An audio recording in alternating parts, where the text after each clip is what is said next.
अस्सलाम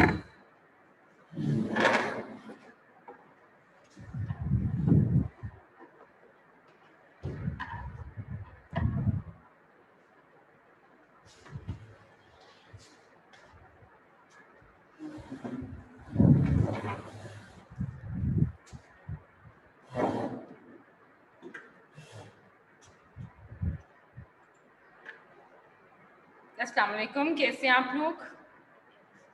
वालेकुम अस्सलाम मैम। मैम हम ठीक है, आप कैसे हैं?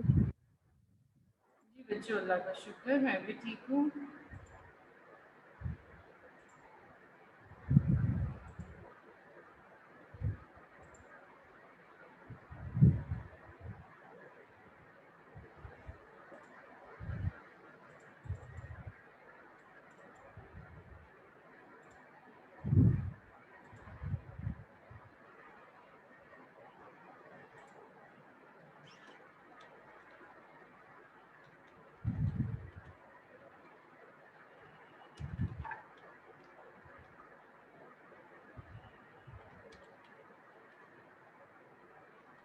मैम हमारे कितने लेक्चर हैं इसके? बेटा लेक्चर अभी हैं और कुछ अभी नहीं खत्म हो रहे लेक्चर आपके, और अगर इनके एंड हो भी जाएंगे ना तो फिर हम रिवीजन क्लासेस अपनी कंटिन्यू करेंगे। जी मैम। ठीक हो गया? जी मैम।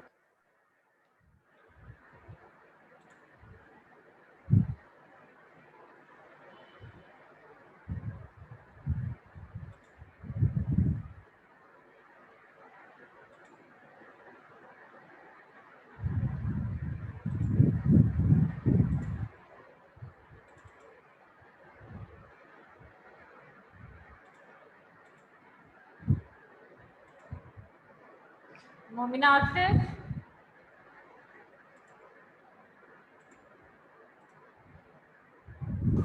Yes ma'am. बच्चों जी मोमिना क्या पढ़ा था हमने लास्ट टाइम? मैम डिसेबिलिटी के बारे में पढ़ा था। बेटा मैं मोमिना से पूछ रही हूँ।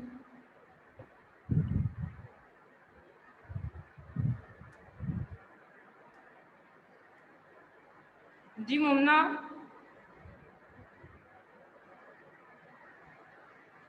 मोमिना की आवाज नहीं आ रही है हमें?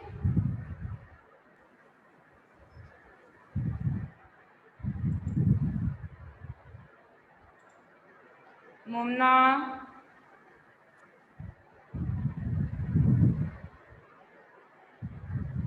अक्सा अकरम,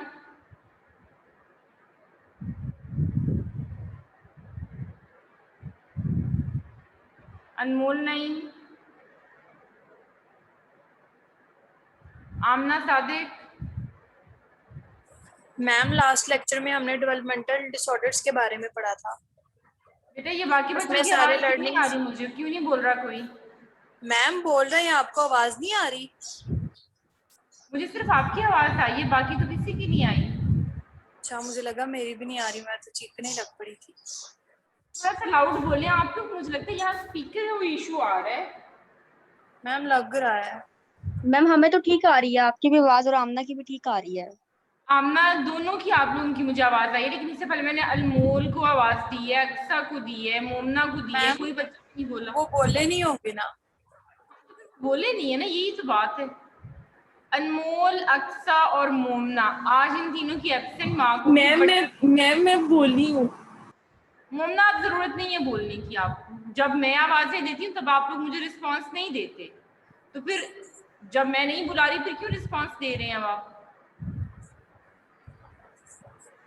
मैं कुछ पूछ रही थी ना, तो जवाब देने में क्या हर्ज है? क्लास की एक्टिविटी होती है ना, मैं पूछती हूँ क्या पढ़ा था, ये मैं आप लोगों के कोई 0 मार्क्स लगा देती हूँ।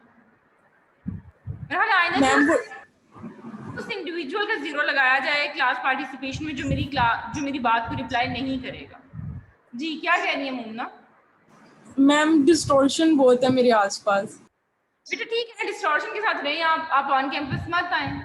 हमने तो नहीं कहा आपको बाउंड किया कि आप घर से क्लास लें, हम क्लासरूम्स में अवेलेबल हैं, आप लोग आए क्लास में, अटेंड करें क्लास अपनी। डिस्टॉर्शन है तो इसका मतलब कि आपने क्लास में पार्टिसिपेट ही नहीं करना।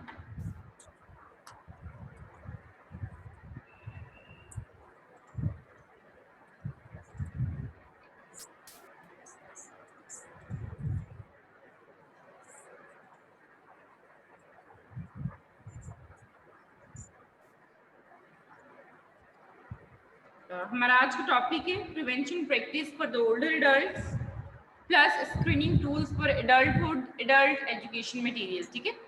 सो थोड़ा सा ज़्यादा जो मेन फोकस हमारा होगा वो ओल्डर एडल्ट्स पे होगा। उसमें हम देखेंगे कि किस तरह से हम जो है वो डिफरेंट क्या चेंजेस आती हैं एल्डरली में। ऑल्दो हम ये चीज़ें पहले भी पढ़ चुके हैं, लेकिन आज थोड़ी सी डिफरेंट तरह से डिटेल देखेंगे कि एल्डरली लोगों में क्या चेंजेस आ रही होती हैं और हम अपनी फिजिकल थेरेपी प्रैक्टिस के थ्रू उनको किस तरह से हेल्प आउट कर सकते हैं। The term geriatric physical therapy, आप लोग मुझे बताएं क्या मतलब है जीरियाट्रिक फिजियोथेरेपी का? मैम जो ओल्ड पेशेंट्स के लिए होती है। ओल्ड लोगों के लिए हम जो करते हैं, स्पीकर की आवाज़ नहीं ठीक आ रही जो बच्चे बोल रहे हैं। मैम ओल्ड पेशेंट्स के लिए मैम मतलब ओल्ड जो पेशेंट्स होते हैं हमारे पास, हम उनको ट्रीट करने के लिए कि उनके जो डिसऑर्डर हो जाते हैं एक उनको मिनट ठीक वेट करने करें। के लिए इसका काम करते हैं। मैम जो ओल्ड हमारे पास पेशेंट्स होते हैं ओल्ड एज के, उसको ट्रीट करते हैं मैम। मैं आमना मैम कह रही है, 1 मिनट रुको। अच्छा सॉरी, मुझे लगा मैम के लिए रिपीट करें।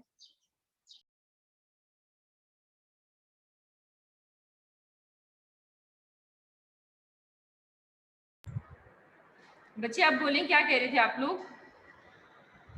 मैम कहते हैं कि ओल्ड एज में जो हम लोग पेशेंट्स होते हैं उनको डील करते हैं इसमें। ओल्ड एज के पेशेंट्स में जो हम फिजियोथेरेपी की डिफरेंट प्रैक्टिसेस यूज करेंगे, that would be known as geriatric physical therapy.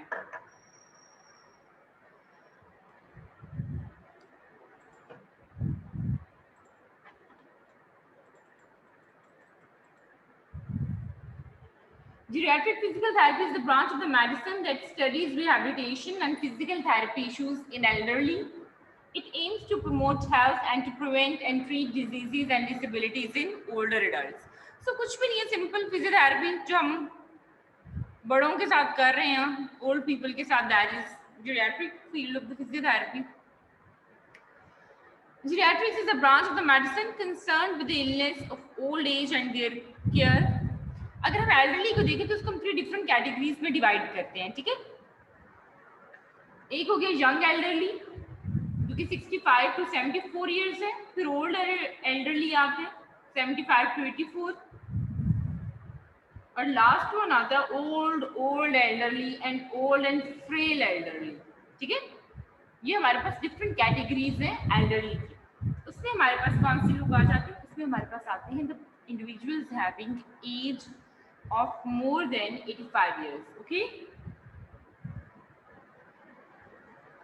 categories हो गई 65 to 74, 74 to 84, sorry 75 to 84, and next one is 85 and onwards. अच्छा, कुछ चेंजेस देखेंगे तो हमने पहले भी देखे थे कि स्किन, हेयर और नेल में क्या चेंजेस आते हैं।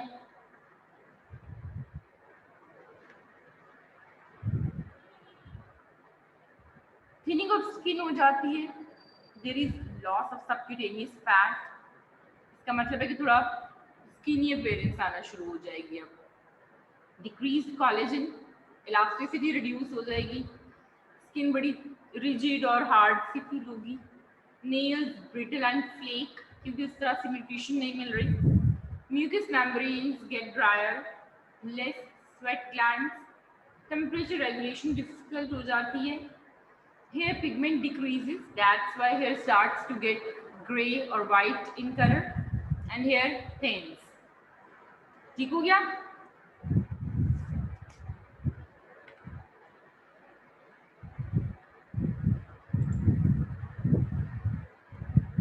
Anushe,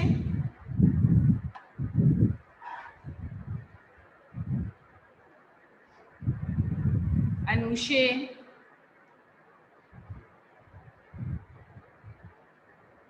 yes ma'am. अनुषे भी मैंने नेल की क्या चेंजेस बताई हैं? ओल्ड लोगों में नेल्स को क्या हो रहा होता है? मैम मैंने अभी ज्वाइन किया है। बेटा अभी क्यों ज्वाइन किया है? कहाँ थे पहले आप? मैम मैंने पहले ज्वाइन किया था, काफी देर वो मीटिंग नहीं थी ओपन हो रही, तो बोलने नहीं समझ आ रही। मैम मैंने पहले मीटिंग ज्वाइन की थी लेकिन उस टाइम मीटिंग ऑन नहीं थी तो मुझे लगा था क्लास नहीं होनी, मैंने ग्रुप चेक किया तो लिंक आया हुआ था, तो मैंने अभी ज्वाइन किया है। बेटा व्हाटएवर द रीजन इज, क्योंकि मुझे आवाज नहीं आ रही, ठीक है। मलीहा समी,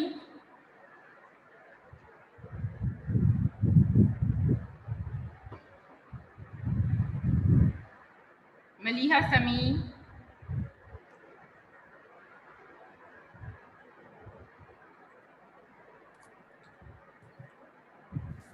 मलीहा समी को मेरी आवाज नहीं आ रही।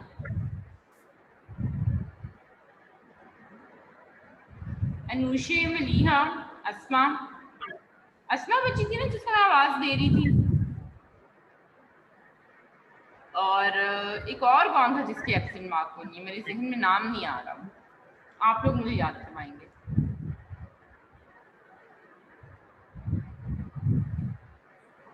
मैम जब क्लास शुरू हुई थी तब जो आपने नाम लिए थे?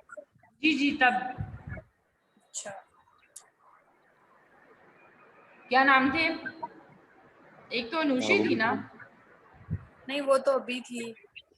अनमोल थी फिर।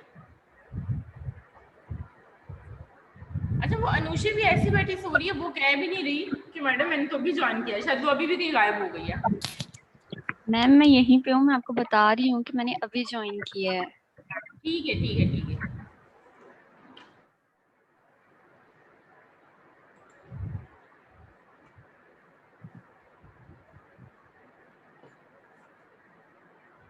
If you look at the eyes and the vision of the elderly people, what happens? Eyes gets deeper in the sockets. आपने देखा होगा जो बूढ़े लोग होते हैं उनकी आंखें बहुत ही ऐसे अंदर फील हो रही होती हैं।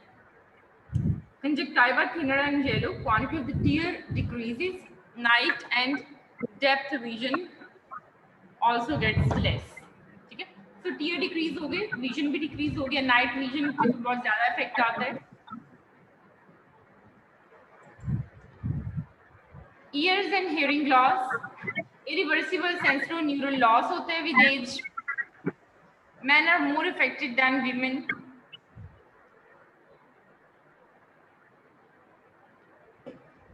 Sensory neural इसका मतलब है कि कोई नर्व भी affected हो सकती है, ठीक है?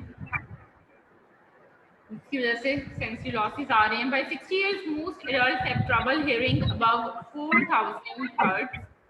Normal speech is between 5 to 2,000 hertz. Ma'am आपकी आवाज के साथ एक और आवाज भी आ रही आपकी है। आवाज बहुत दूर से आ रही है और बीच में डिस्टॉर्शन भी है। एक मिनट ठहरे।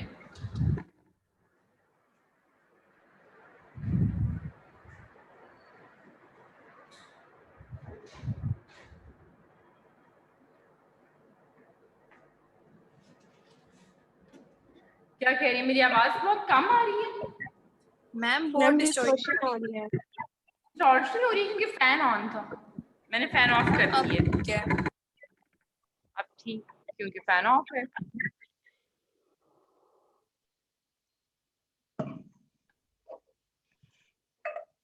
फिर हमारे पास आता है respiratory system.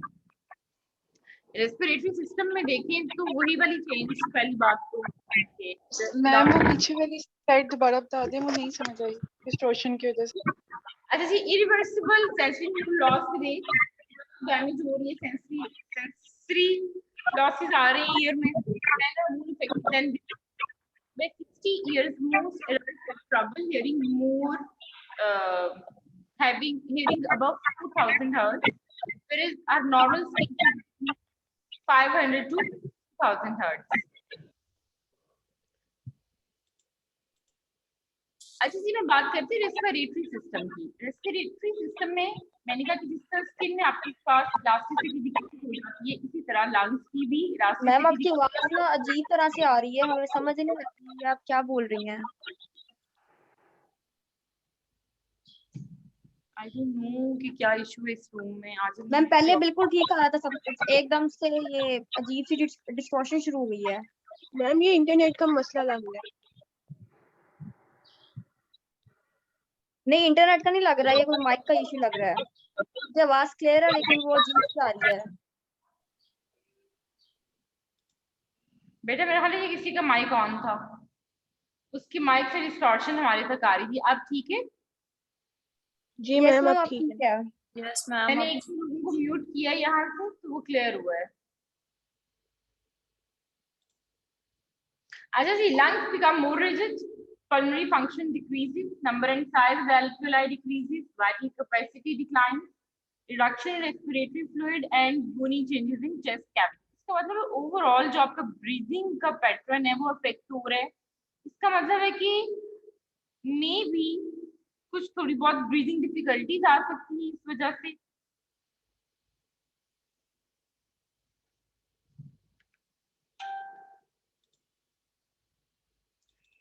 Cardiovascular system, heart gets smaller and less elastic with age.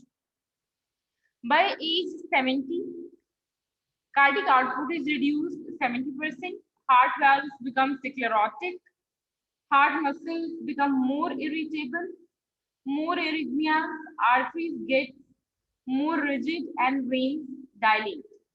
So heart पे देखा आपने कितना प्रोफाउंड इफेक्ट आ रहा है कि साइज स्मॉल हो गया, उसकी आर्टरीज रिजिड हो रही हैं, वेन्स डायलेट हो रही हैं, जिससे बीपी हमारे पास जो है वो हाई हो सकता है, वाल्व स्क्लेरोटिक हो रहे हैं. सो इन सारी चेंजेस के साथ एक इंडिविजुअल ने कोप करना होता है. Gastrointestinal system, reduced GI secretion, reduced GI mobility, decreased weight of the liver, reduced regenerative capacity of the liver, and liver metabolizes less efficient. Renal system में क्या होता है जी? After 40 renal function decrease कर जाता है, और by the age of 90 almost 50% जो kidney का फंक्शन है वो लॉस्ट हो चुका होता है. Filtration and reabsorption is reduced. The number of the nephrons decrease. Bladder muscles gets weaker. Less able to clear drugs from the system and smaller kidneys and bladder. अब क्या होता है कि with the passage of time kidneys पे भी काफी impact आ रहा है एजिंग का. कि क्या होता है कि जैसे कि एट द एंड किडनी और ब्लैडर के साइज से डिक्रीज कर जाता है. ब्लैडर के मसल वीक हो रहे हैं, लंग किडनी की कैपेसिटी कम हो रही है कि ड्रग मटेरियल जो है उसको वॉश आउट कर सके. Reproductive system, in case of male reduced testosterone level, in case of female declining estrogen and progesterone level, means hormonal decline aa raha hai. Neurological system, neurons of the central and peripheral nervous system degenerate, nerve transmission gets slower. Hypothalamus less effective in regulating body temperature. हम बात करते हैं ना कि body temperature regulate नहीं होता properly. तो इसके रीजन ये है कि hypothalamus properly काम नहीं कर रहा effectively. Reduced REM sleep, decreased deep sleep. After 50%, lost 1% of neurons each year. अब क्या हो रहा है कि after the age of 50, ma'am ये आ रही है मेरी हर साल 1% of neurons जो हैं वो lost हो जाते हैं. जी बच्चों आवाज आ रही है? मैम आ रही है. मैं आपसे पूछ रही हूँ कि ये REMU बता दें, ये भी क्या होता है? बच्चे ये रैम स्लीप है, रेस्टिंग आई होता है ये कुछ. एम से रिमाइंड मी इससे मान नहीं रहा क्या होता है. ये स्लीप के कुछ फेजेस होते हैं. मेरा ख्याल है आपने इनको शायद वो जो है बायोस्टैट्स की बिहेवियरल साइंसेस स्लीप से रिलेटेड है. ये होता है rapid eye movement sleep, REM, rapid eye movement sleep है ये. ओके मैम, ठीक हो गया. और एक नॉन रैम होती है. इस तरह से स्लीप में कुछ डिविजन इन्होंने की होती है. स्लीप के ड्यूरेशन को डिवाइड करते हैं कि इनिशियली ये फेज आता है, फिर ये फेज आता है. मस्कुलोस्केलेटल सिस्टम को अगर हम देखें तो musculoskeletal system adipose tissue increases with age, lean body mass decreases, bone mineral content gets diminished. अगर नैरो जो हम वर्टिकल बॉडीज की बात करें तो उनकी जो स्पेस है वो कम हो जाती है. ठीक है, तो उससे हाइट भी थोड़ी डिक्रीज होती है. So decrease in height from narrow vertical spaces, less resilient connective tissue, synovial fluid gets more viscous, and one may have exaggerated curve of the spine.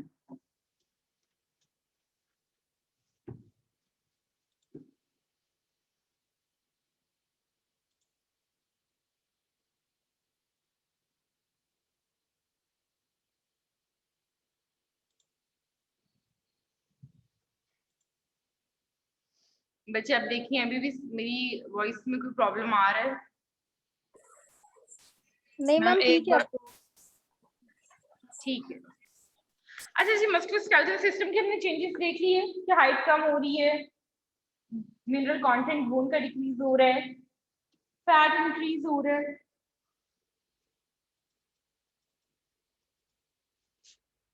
There is decline in immune function, decreased antibody response, fatty marrow replaced red marrow, ठीक है।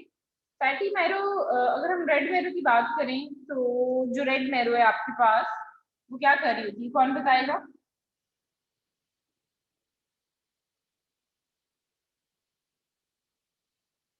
जी बच्चे, bone marrow में जो marrow है उसको दो में divide कर रहे होते हैं ना, एक होती है फैटी मैरो और एक होती है रेड मैरो। अगर हम रेड मैरो की बात करें तो व्हाइट ब्लड सेल्स, आरबीसी और प्लेटलेट्स की फॉर्मेशन में हेल्प कर रही होती है। और अगर हम फैटी मैरो की बात करें तो फैट के डिपॉजिट करवा रही होती है। तो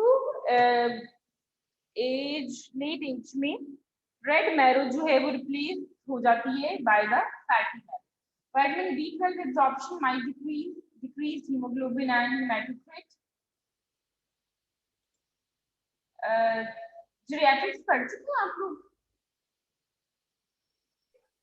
यस मैम।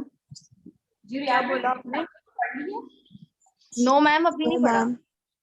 चलिए अभी ये आजकल जो आप लोग पढ़ रहे हैं ना, इससे आपको जीरियाट्रिक्स में हेल्प मिल जाएगी। जीरियाट्रिक्स में भी आपने ये पढ़ना है।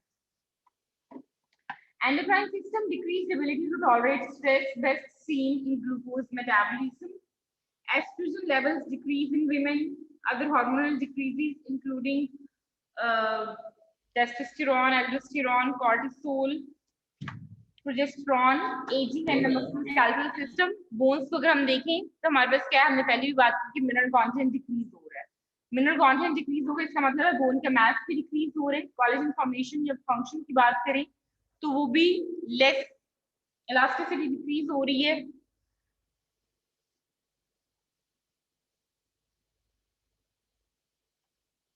Decreased viscous synovial fluid, decreased fibrotic synovial membranes, joint cartilage कम हो जाता है, water content, elasticity of cartilage decrease करती है। मसल्स की बात करें तो मसल्स का मास भी रिड्यूस होता है, tendon size gets reduced, sclerosis occurs in muscles, elasticity of the ligaments and tendons is reduced, whereas ATP activity is also reduced. अच्छा मुझे एक बात बताएं, यहाँ जो हमने टर्म पढ़ी है अभी sclerosis, what do you think sclerosis क्या होता है?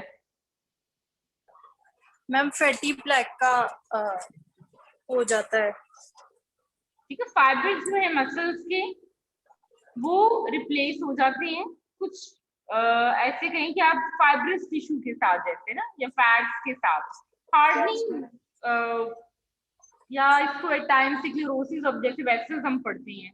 तो ये कहते हैं कि फाइब्रस टिश्यू की वजह से क्या हो जाता है, वो एरिया हार्ड हो जाता है। तो स्क्लेरोसिस में आपके फाइब्रस टिश्यू आ जाता है, उस एरिया को हार्ड कर देता है। बोन्स पे हमने इफेक्ट देखा, मसल्स पे देखा। Now physiological changes, joint space gets narrowed, bones make contact with bone. एक बोन का दूसरी बोन के साथ कांटेक्ट क्यों इनहांस हो गया? मैम फ्रिक्शन कम हो गई है ना, सॉरी फ्रिक्शन बढ़ गई है क्योंकि उसका जो साइनोवियल फ्लूइड कार्टिलेज है वो उसका वो का रिड्यूस होने लग गया है। ठीक हो गया। Muscle strength gets decreased bone formation and increased bone reabsorption leading to osteoporosis. Flexion and extension of the spine is decreased leading to posture and gait problems. कुछ नॉर्मली जो एज रिलेटेड चेंजेस आती हैं वो क्या होती हैं? Decrease mobility होती है एज के साथ, जिससे जॉइंट स्टिफनेस और मसल स्ट्रेंथ डिक्रीज हो जाती है, which causes pain leading to disability, falls, loss of independence and frailty. ठीक हो गया? ये नॉर्मल एक साइकिल है जो कि फॉलो हो रहा होता है। फॉल्स क्या हो रहा है? डिक्रीज जो है वो mobility, causing MSK related posture and gait changes, फिर न्यूरोलेट। अच्छा, ये सारे फॉल्स के फैक्टर्स बता रहे हैं कि अगर फॉल क्यों, रिस्क क्यों इंक्रीज होता है फॉल का। एक तो ये कि मोबिलिटी रिड्यूस हो, इसके अलावा अगर मस्कुलोस्केलेटल रिलेटेड पोस्चर और गेट चेंजेस आए, in that case fall enhance होते हैं। Neuro related gait and proprioception changes आए, ठीक है, ब्रेन में कोई ऐसे चेंजेस आ गए कि प्रोप्रियोसेप्शन अब एग्जैक्टली वर्क नहीं कर रही, तो पता ही नहीं चलता पाँव कहाँ रख रहे हैं, इस टाइम पोजीशन क्या है बॉडी में, बॉडी की, तो वो उससे फॉल के चांस हो जाते हैं। एनवायरमेंटल हैजर्ड्स हूँ, अगर कोई uneven surface है, slippery floor है, so these all factors increase the risk of fall। Plus एक जो और फैक्टर होता है जिसको पोटेंशिएट करता है, अगर बोन्स भी वीक है तो फॉल के बाद चांस है कि फ्रैक्चर हो जाएगा।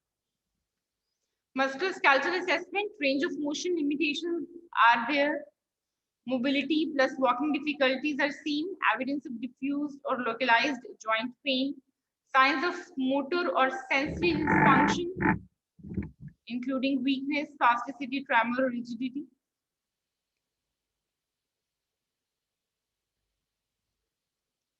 इसके अलावा अगर हम देखें तो हमें गेट प्रॉब्लम्स मिलती हैं डिक्रीज्ड जॉइंट मोबिलिटी की वजह से, changes in the level of functioning.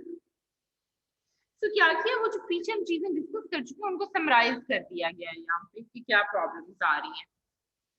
Gait refers to the style or method of walking. Problems with the gait. Gait क्या है ये तो आपको पता है ना, walk जो हम करते हैं, चलते हैं, उसके लिए Yes, man, walking. Medical term है, that is gait। Problems with the gait may be due to loss and recovery of balance, or the gait problem may be the inability to maximize the momentum, or it may be due to loss of use of gravity। अब क्या हुआ कि कोई problems आ सकती हैं gate में, तो balance का इशू आ रहा है, बैलेंस ही नहीं मेंटेन कर पा रहा है इंडिविजुअल, तो गिर जाएगा, ठीक है। मैक्सिमाइज द मोमेंटम, वो जो उसके अंदर इतना पोटेंशियल ही नहीं है कि वो जो है अपने अंदर जो मोमेंटम उसके अंदर गेट का आता है उसको वो फुली यूटिलाइज करके एक नॉर्मल गेट को एस्टैब्लिश करे, नहीं वो बीच में ही गिर जाता है कहीं। Loss of use of gravity, anti gravity muscles उसके प्रॉपर्ली जो है वो वर्क नहीं कर रहे वीकनेस की वजह से।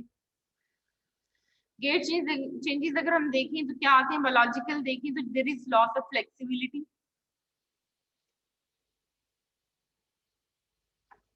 Loss of strength, posture, proprioception, sensory deficits होते हैं, neurological impairment such as Parkinson's disease. Gait changes में अगर हम फंक्शनल इश्यूज देखें तो वो क्या हो सकते हैं, इल फिटिंग शूज और bony changes in the foot that influence the normal biomechanics of the foot. Bony changes क्या हो सकते हैं कोई ऑस्टियोफाइट्स बन जाएं।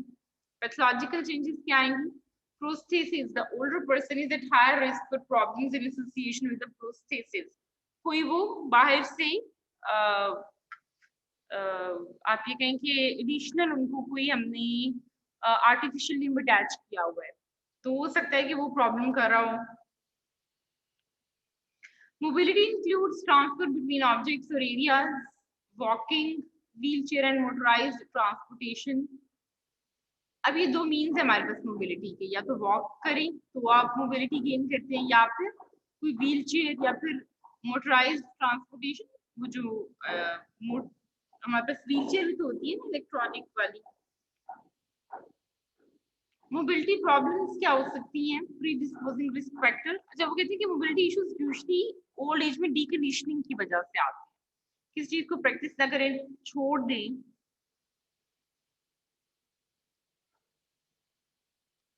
तो बॉडी में क्या हो जाता है, डीकंडीशनिंग हो जाती है।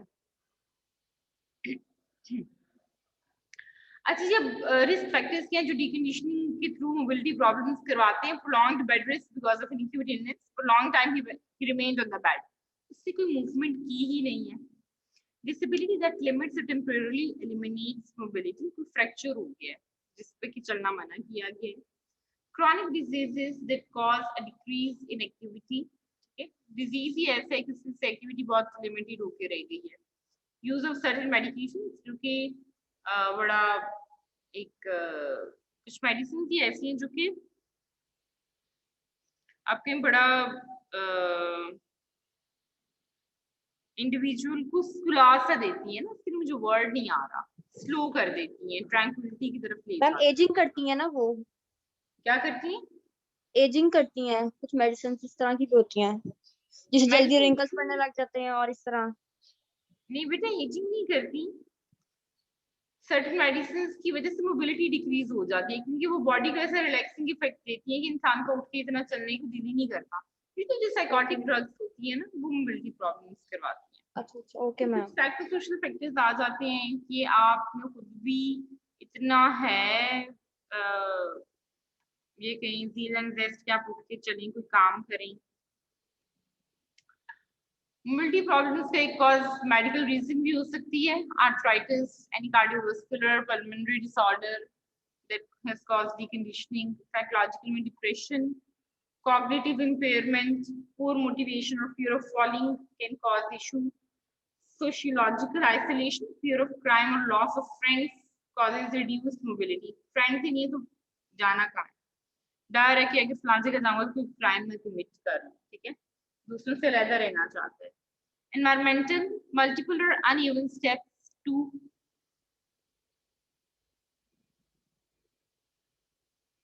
multiple or uneven steps to maneuver or an unsafe home, ठीक है। Environmental issue कि वो एरिया सेफ नहीं है।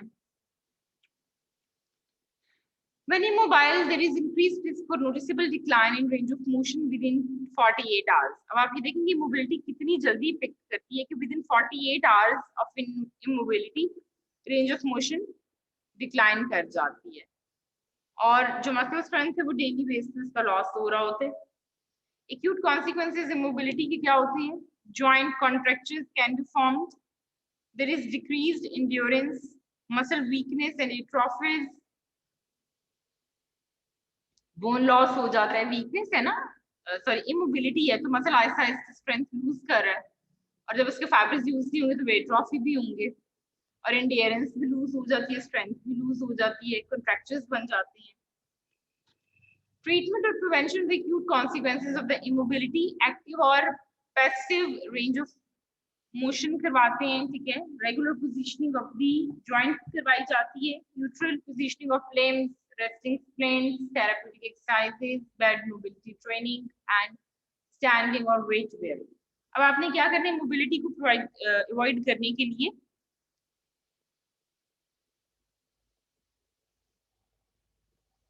इमोबिलिटी को अवॉइड करने के लिए आपने इंडिविजुअल को कुछ एक्सरसाइजेस बताने, जिसमें सिंपल एक्टिव या पैसिव आरओएम भी हो सकती है। जॉइंट्स की कांस्टेंट चेंज इन पोजीशन के बाद इस पोजीशन में जॉइंट को रखें, इस पोजीशन में रखें। कोई रेस्टिंग स्प्रिंट्स दे सकते हैं ताकि कोई फ्लेक्शन कॉन्ट्रैक्चर डेवलप ना हो। बेड मोबिलिटी बताएं कि बेड में लेटे लेटे क्या एक्सरसाइज कर सकते हैं, या थोड़ी देर के लिए अगर हम उनको खड़ा कर दें या बिठा दें तो उससे भी मोबिलिटी के इफेक्ट्स को रिड्यूस किया जा सकता है। Examples of drug-induced mobility impairment. अब जैसे कि आपके पास अच्छा कौन कौन सी मेडिसिन हैं? कॉर्टिकोस्टेरॉइड, लिथियम जो कि आर्थ्रालजियाज या मायोपैथीज में दिए जाते हैं, ये कॉर्टिकोस्टेरॉइड, फेनिटोइन, हेपरिन जो कि ऑस्टियोमेलेशिया की ऑस्टियोपोरोसिस में दी जाती हैं, यानी कि these medicines may cause mobility impairment.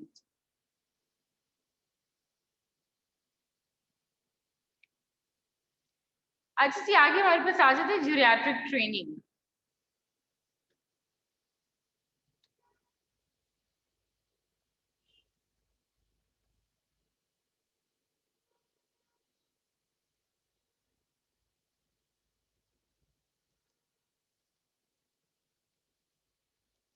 Geriatric training, अब जीरियाट्रिक ट्रेनिंग हमने कैसे करनी है?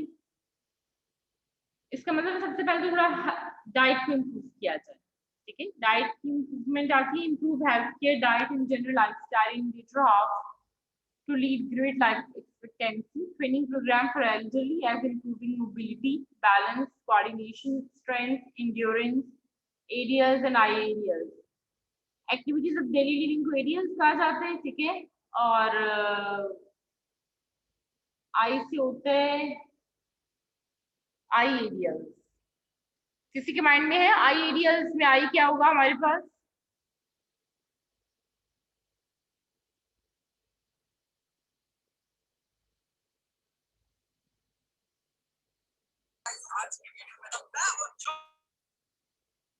जी बच्चों, आप लोगों ने tiny materials use the instrument of daily activities of daily living, instrumental activities of daily living, ये daily activities activities of daily living है। ज्यादा होता है, जरा स्किल रिक्वायर होती है इन एक्टिविटीज को परफॉर्म करने के लिए।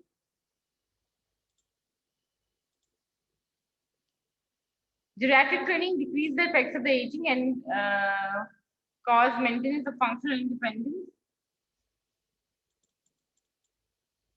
The risk of the cardiovascular disease increases with age.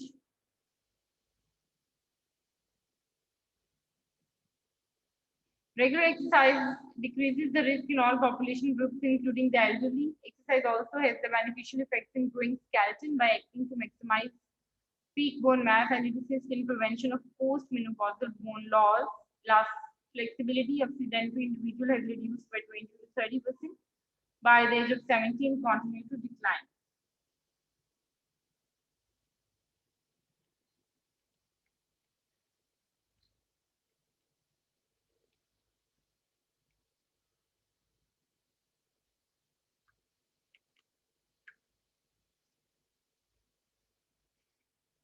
Problems associated with isolation and lack of the mental stimulation possibly result from loss of partner, lack of mobility, diminished or lost sight, diminished or lost hearing. कहते हैं कि या तो किसी का partner away चला जाए किसी वजह से भी, ठीक है, साइट या हेयरिंग का लॉस हो जाए या मोबिलिटी नहीं है, तो उससे आइसोलेशन और लैक ऑफ मेंटल स्टिमुलेशन आता है, क्योंकि कोई आवाज सुनाई नहीं देती तो आइसोलेशन की फीलिंग है ना, या कोई दिखाई नहीं दे रहा तो भी इंडिविजुअल आइसोलेटेड फील करता है। Improved cerebral function following aerobic training in elderly to cause a rise in blood pressure during exercise with consequent increase in cerebral perfusion. तो कहते हैं कि cerebral function हम कैसे enhance कर सकते हैं by increasing the cerebral perfusion. अभी cerebral perfusion कैसे हमने increase करनी है, हमने elderly को prescribe करना है कि वो aerobic training करें। aerobic training से उनकी cerebral perfusion improve होगी। Exercise has also been shown to enhance body image, provide a greater sense of self-esteem, and reduce anger, depression, and anxiety in patients where mood was initially disturbed. अब ये effect क्यों आया? ये क्योंकि endorphins release होती है, वो good mood hormones कहा जाता है उन्हें, वो एक्सरसाइज में रिलीज होते हैं। Ensure medical clearance with consultant prior to admitting patient in a geriatric training. Encourage low to moderate intensity exercise, avoid extreme fatigue, incorporate low impact or non-weight bearing exercise, for example, walking and chair exercise, target the training towards the function improvement. So elderly के case में बहुत हमने कोई heavy exercise नहीं करवानी, ठीक है, हमने कोशिश करी कि बहुत लाइट से एक्सरसाइज करवाएं जिससे कि हमारा एम सिर्फ ये कि वो फंक्शनल रहे, ठीक है, ऐसा ना हो कि उनका फंक्शन लॉस्ट हो जाए, जो फंक्शन परफॉर्म करें वो उनकी मेंटेन रहे। Progress gradually following reassessment, closely monitor for warning symptoms, for example, severe dyspnea, dizziness, angina. अच्छा, अब क्या हुआ, आप ट्रेनिंग करवा रहे हैं तो आपने रीअसेस भी करना है कि इधर हम ट्रेनिंग दे रही हैं उसका कोई बेनिफिशियल इफेक्ट है हमारे पास। अगर in case you find there is dizziness, dyspnea और एंजाइना, तो फिर आपने क्या करना है, फौरन स्टॉप कर देना होता है treatment. Encourage social interaction during the exercise class, ठीक है, ताकि वो एक सोशल एक्टिविटीज से ब्रेन थोड़ा रिलैक्स फील करे। Arrange group activities where is possible, encourage participation in group sports, never leave the patient unsupervised during the training। अब क्या करना है, हमने कोशिश करनी कि वो सोशली एक दूसरे के साथ इंटरेक्ट करें। जब एक दूसरे के साथ इंटरेक्ट करेंगे तो आप ये कहें कि हम उनका ध्यान भी किसी और तरफ शिफ्ट कर रहे हैं ना, माइंड, कि वो अपनी किसी आइसोलेटेड फीलिंग को छोड़ के जो लोगों के साथ बैठे हैं उस चीज पे फोकस करें। तो ग्रुप एक्टिविटीज को हम ज्यादा जो है वो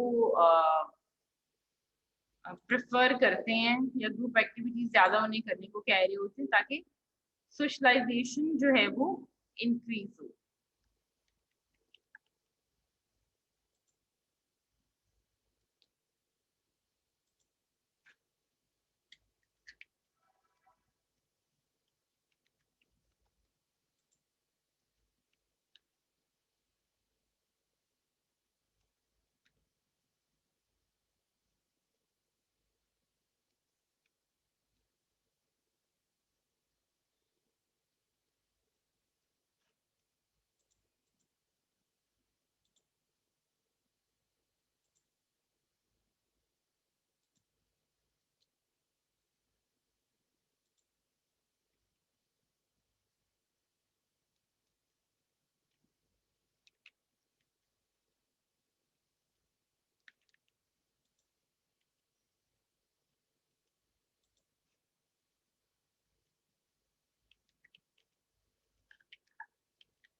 मैम आपकी आवाज नहीं आ रही, आप बोल नहीं रही।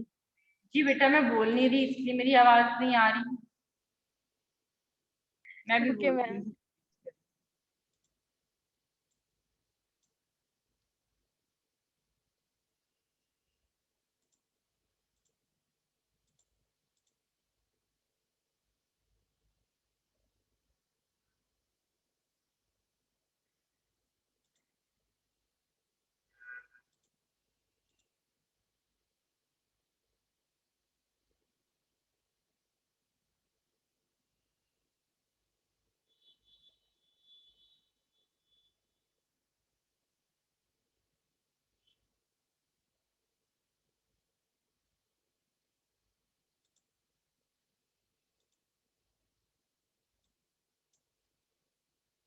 अक्सा अकरम,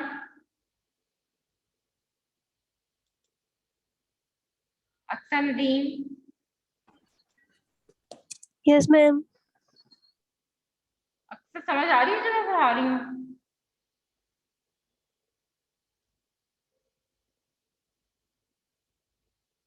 अरीज, यस मैम। अस्फा,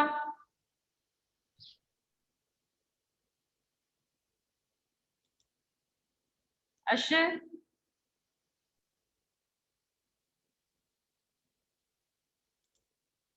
अस्मा, प्रेजेंट मैम।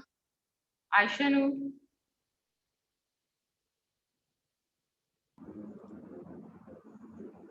मैम मेरा आपने नाम ही नहीं बोला। किसका बेटा? आमना सईद। बेटा मैंने कहा है मैं अटेंडेंस ले रही हूँ। अच्छा ma'am sorry. Liya Sameen,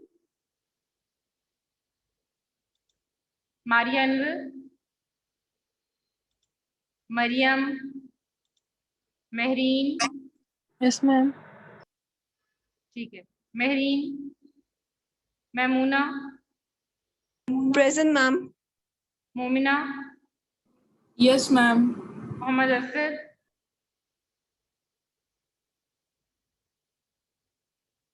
Mohammad Asif, yes ma'am. Mohammad Asim, yes ma'am. Mohammad Faizan, yes ma'am. जी फैजान, अच्छा, मोहम्मद फरहान, जी। Farhan, Hamza, Mohammad Hamza, yes ma'am. Mohammad Usama, yes ma'am. बेटा आवाज क्यों नहीं निकलती आपकी? Mohammad Uzair, yes ma'am. Junair Ali, yes ma'am. जकी,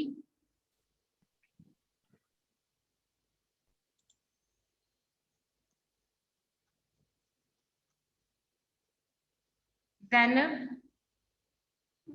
यस मैम। वर्दा अली, वर्दा Nadeem, yes ma'am. Usama Khan, Usman Khan, Tanzeela, Talha, yes ma'am. Saida निका,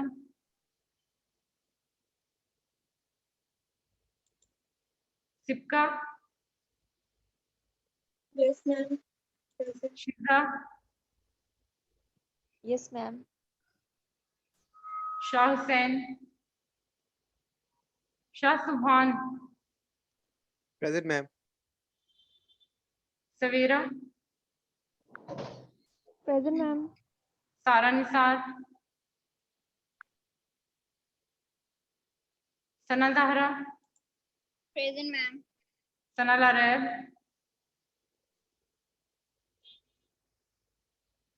Sameem, Saleem, yes ma'am.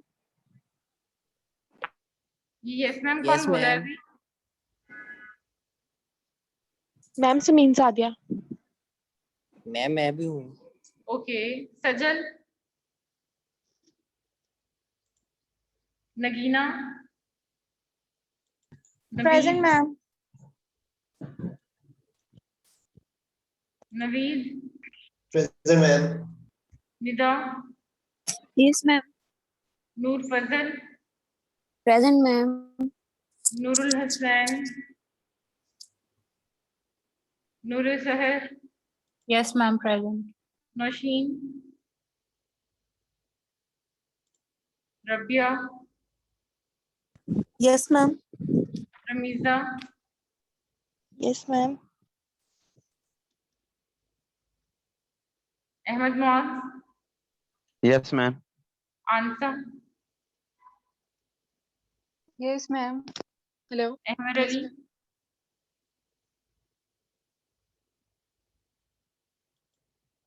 Ahmad Ali, Ayesha Naaz, Ali Najam, Yes, ma'am. Ali Najam present, ma'am. Amina Saeed, Yes, ma'am. Amina Sadiq, Present, ma'am. Warda Ali hand क्यों रेज है? Ma'am. Present. मैम ये आयशा नाज का भी मैम mic नौशीन बंद मरीम की हुआ लगा था। दें मैम, मेरा इंटरनेट आयशा नाज स्टेबल की है। आवाज होगी नहीं आई। वर्दा अली आप बोले। मैम अटेंडेंस के लिए हैंड रेज किया है। मेरा बेटा नाम मैंने तो कहा गुजर नहीं मैं अटेंडेंस ले रही हूँ, खामोशी से बैठ जाओ। अनमोल नईम, Yes, ma'am. अनमोल आपकी तो वैसी एब्सेंट है ना, मैंने काफी आपको आवाज दी शुरू में, but you not present in the class. Anushe, Yes, ma'am.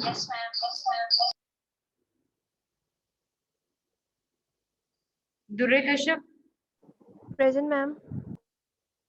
Isha Imran, Yes, ma'am. फरा मुश्ताक, फराज अहमद, फसी, Yes, ma'am. Ma'am Faraz Fatima का माइक नहीं चल रहा है, उसने मुझे अभी टेक्स्ट किया कि मैं आपको बता दूं। Khan, present ma'am. Fuzail, Present, ma'am. Habiba, Present, ma'am. Hafiza Saida Rida, Present, ma'am. Hamna Nayyar, Huma, Kainat Habib, present ma'am. कंजा,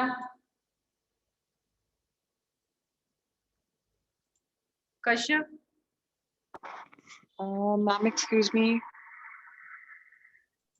Laiba Yusuf, Laiba Najmi, Linta Khawar, yes ma'am. Maham, yes ma'am. Mahnoor, present ma'am. Okay.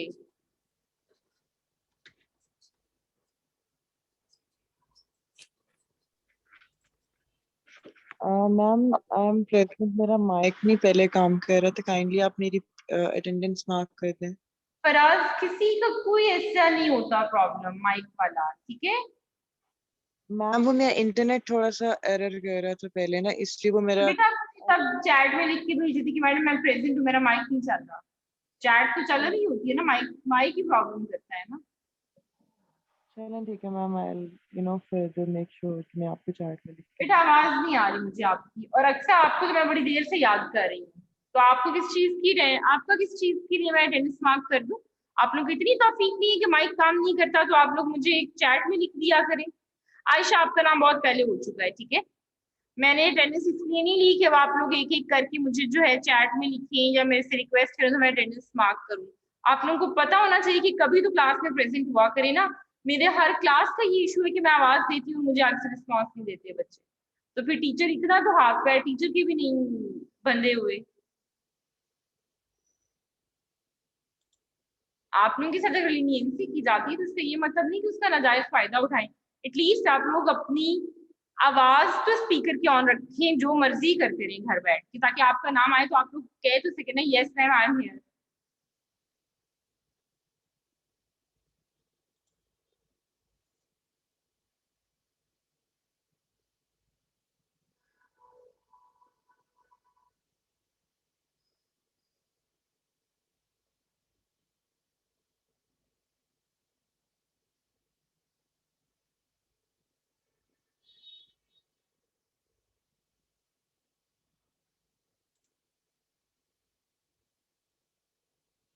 जी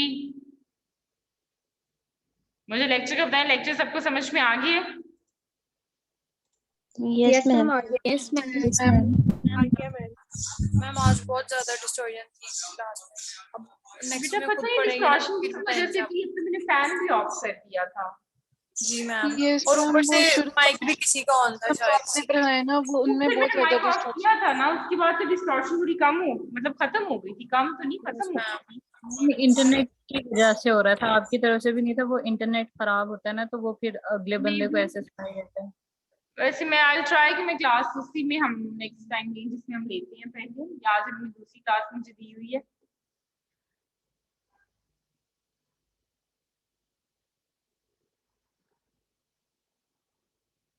चलिए बच्चे ठीक है, फिर हम आज की क्लास एंड करते हैं। और मुझे अब बिला वजह ईमेल्स पे तंग ना कीजिएगा, जिसने जो बात करनी होती है वो मुझसे डायरेक्ट क्लास में किया करें।